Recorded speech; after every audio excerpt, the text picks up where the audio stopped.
Assalamualaikum warahmatullahi wabarakatuh. Kam jirtan bulewan kiyya nagaya qabdu jirtu alhamdulillah. Aralle video haaraa qabadhee isinii dhufee jira. Sanarraa turuu kiyyaaf dhiifama isiniin jecha video haaraa barumsa qaburraa barattan jedhee yaade isiniif qabadhee dhufee jira. Videoon narraa akkuma asitti argitan waa'ee laastikii kinoo kaasitti argitan kana isiniif himuuf inshallah faayidaa isaati.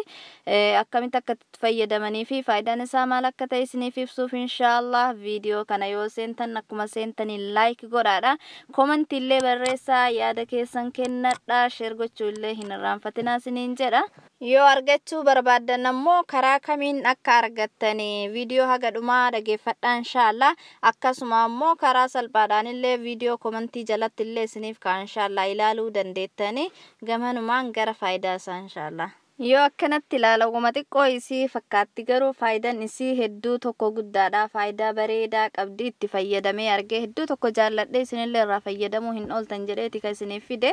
Hoolaaltan kinoo akka qadaadi isii akka filaati garuu laastikii kaanniwwan addaan hin jiru. Garuu ka isii adda godhu qadaada isii kinoo ka afaanii kasin argitan kana yeroo qibaatii rifeensa keenya dibannuuf nu gargaara jechuudha. Yeroo kaan amma isin akka itti fayyadamtan hin beeku malee baay'inaan qibaatii yeroo fayyadamnu yookaan qibaatii rifeensuma wajjin binne saniin gubbarratti rifeensa keenya firfirsinaa yookaan meeshaa wayitti naqnee qibaatii garagaraa walitti ida'anii walitti makneeti harka keenyan faa qibaatii san fuudhaa dibanna. Akkuma ta'ettuu rifeensa keenya hima dibanna. Garuu rifeensa keenya bakka hunda geessuudhaaf nuuf hin mijatu. Bakka garii faa dibnee bakka garii faa dhiifnaa yookaan ofirratti gadi nannaqnaa. Akkuma ta'ettuu nutti hin tolu. Osoo laastikii afaan isaa qallaadha kan akkanaa kan afaallee argannee katti rifeensa keenya keessatti dibannullee ta'e akka kanaa sirritti nuuf laafu akka kanaa amma kinoo akka laastikii kanaa qibaatiitti dibachuudhaaf nuuf hin mijatu jechuudha. Laastikiin kun faayidaan isaa guddaadha. Itti fayyadamee sirritti na gammachiiseeti akka ajaa'ibaati. Dhugaa rabbii rifeensa illee akka guddatuudhaaf illee nu gargaaru sababa ta'a. Sababni isaas akka filaa waan ta'eef akkuma filaa qabnee ittiin fillaa qibaatii illee nachumatti rifeensa keenyatti nutti gadi yaa'a. Sammuu rifeensa keenya buqqeessa mataa keenya kana hunda isaatiyyuu qibaatii wal nu geessa sammalillee haga qaccee rifeensa keenyaattiyyuu qibaatiin akka waliif nu gahu nu godha.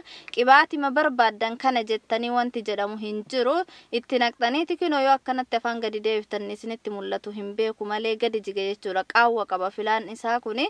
Qibaatii isinitti fayyadamtan kana fayyada jettanii yeroo kaan mana keessatti dibattan kan rifeensa keessaniif ta'u qibaatii akkasiisan kan garagaraa yoo ta'e illee ka bifa tokkollee yoo ta'e qibaatii masin fayyadamtan kana wanti jedhamu hin jiru. Qibaatii san fuutanii keessatti naqxanii walitti maktaniiti rifeensuma keessan keessatti dibachuudha jechuudha. Akkuma amma asitti isin agarsiisaa jiru kanatti itti fayyadamtan jechuudha. Filaa waan ta'eef yeroo isin rifeensa keessan keessatti akkana dibachuudhaaf gadi qabdan akkanatti harkarratti isin gadi jiga akka rifeensa keessan keessatti isin gadi jiga jechuudha. Akka amma kinoo harkarratti gadi na jigee argitan kana akkuma filaa ittiin filattanii sirritti addaan babbaasaa isin agarsiisa jedhee natti illee hin mijannee daa'ima tiyya xiqqoodha waan taateef isheettee na jala taa'ullee guddaa na jala hin teenne. Kanaaf yeroo dibattan hoo barbaaddan akkanumatti yoo rifeensi keessan xiqqaa ta'e akkuma filaatti filtanii wal geessuu dandeettanii. Rifeensi keessan ammoo yoo baay'ataa ta'e rifeensa yabbuu guddaa isaa yoo ta'e ammoo karaa itti baaftaniiti karaa garaagaraatiin akka rifeensa yeroo ashamatuudhaaf taanu karaa itti baafnu akkasitti itti baaftanii akkuma filaa filuu ni dandeettanii haga fedhii keessanitti haga qibaatiin isin gahu rifeensa keessanitti gootan jechuudha. Eegasii qibaatii keessan bakka hunda isin gahaa mataa isaa hundeerraa jalqabee haga qacceettiyyuu akka filaatti keessa isaa filee keessatti gadi jigsa qibaatii waan ta'eef akkasitti dibattanii kaatanii rifeensa keessan massaajii godhuudha. Akka sirritti gadi seenuu rifeensi keessan illee akka isinii guddatuu fi isinillee gargaara jechuudha. Akkuma amma argitan kanoo barbaadan qacceetti illee akkuma qibaatii isin dibattanitti akkuma yeroo kaan dibattanitti wanti addaa hin jiru. Garuu kana wanti adda godhu akka filaatti sammuu keenya keessa seenee bakka hundanuu geessee akka qibaatiin bakka hundanuuf dhaqqabu taasisa. Kana qofaa miti rifeensa keenya yoo ashamannee jennellee amma rifeensa keenya dhahannee bihoo gosa garagaraa isaatiin ashamannee hoo jenne guyyaa lama sadii afurfaa taa'ee rifeensa akka waan nu jalaa goggoguu ta'e karuma rifeensa keenyarra gadi ashamannee jirru sanirratti qibaatii kan akkuma filaa keessa seensisaa qaama rifeensa keenyarratti qibaatii gadi naqnee jechuudha. Haala kanaan rifeensa keenya kadhamee jirullee qibaatii irratti naqnee torbaan tokko torbaan lama torbaan sadii akkuma fedhii kennaa jechuudha. Ashamaallee fira tursiisuu dandeenya akkanatti nu gargaara jechuudha. Keessattuu wanti hin jaalladheef rifeensa akkanatti ashamatanii jedhanitti dibuudhaaf nama gargaara. Rifeensa keenyafaa guddisuudhaaf hedduu tokko nama gargaara. Akkuma hundi keenyaayyuu beenu rifeensa amma ashamanii qibaatii garagaraatti godhanii qaqqabuun rifeensa hin guddisa. Akkasumatti iyyuu ashamannee hodhiifnee qibaatiitti hin goone ammoo rifeensi keenya walitti mammaramaa nu jalaa goggoga. Akka rifeensi keenya nu jalaa hin goggognellee akka qibaatii isuma ashamamee walitti hiiknoo dhahamee jiru kanallee qibaatii dhugee nuuf quufullee taasisa.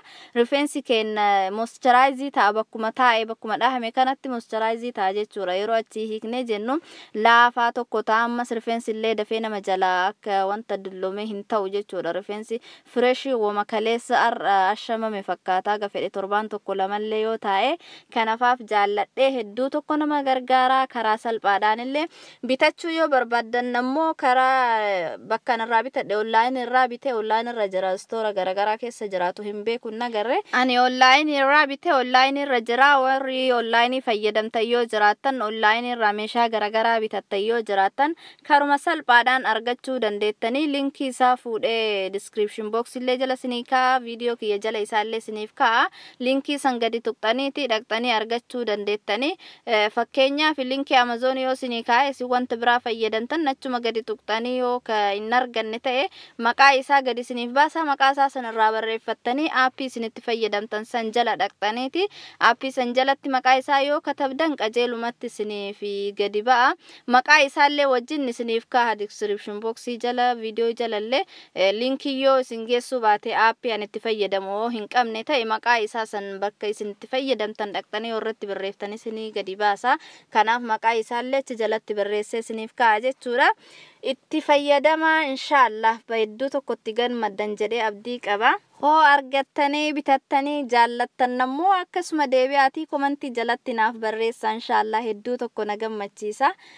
Video biraalleen inshallah yoo rabbi jedhe isiniif deebi'a. Video biraallee isiniif qopheessee jira garuu yeroo tunatti dhidhiphataa jira malee inshallah video bareedaa keessattuu warri rifeensi keessan forforen isin jalaa balleessee warri rifeensi keessan isin jalaa caccabu faayidaa bareedaa wanta itti fayyadamee argadhee wanta bareedaa isaa argee isiniif qabadhee dhufaa jira inshallah.